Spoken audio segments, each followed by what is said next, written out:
empty urn, grave offerings, the house, and the scepter are the powerful, pervasive symbols in the play Electra. The funeral urn is supposed to contain Orestes' ashes, though the audience knows from the start of the play that Orestes is alive and well. While any funeral urn is a symbol of loss, this one is also a symbol of the deceit on which the action of the play turns. When Electra and Clytemnestra first encounter the urn, each believes it holds Orestes' remains. The reaction of each woman is very different.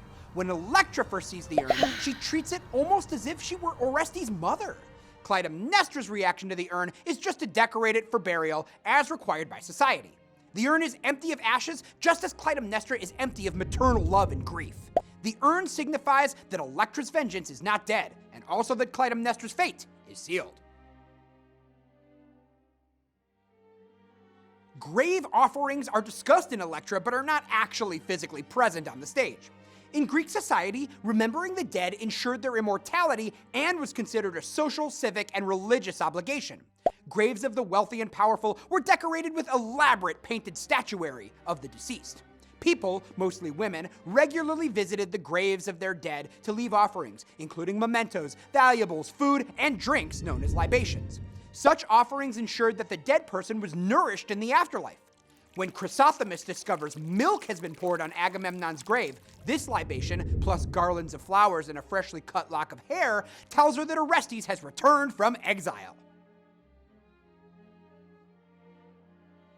The house is another major symbol. In Electra, the palace of the rulers and home of Clytemnestra, her daughters, and her husband Aegisthus represents Agamemnon's bloodline, the house of Atreus, and its past, present, and future generations. But what was once Electra's home has become her prison, for she is not allowed to leave the palace unless Aegisthus is away.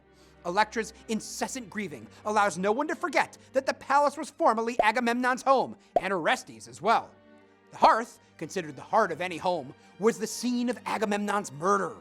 It is also the setting of Clytemnestra's dream about her husband's family tree growing to overshadow the kingdom, and it becomes the place Orestes chooses to execute his father's murderers.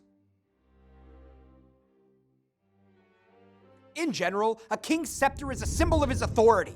Agamemnon's scepter is a reminder of how power is passed down through the generations, from Zeus through the house of Atreus until it's taken by Aegisthus.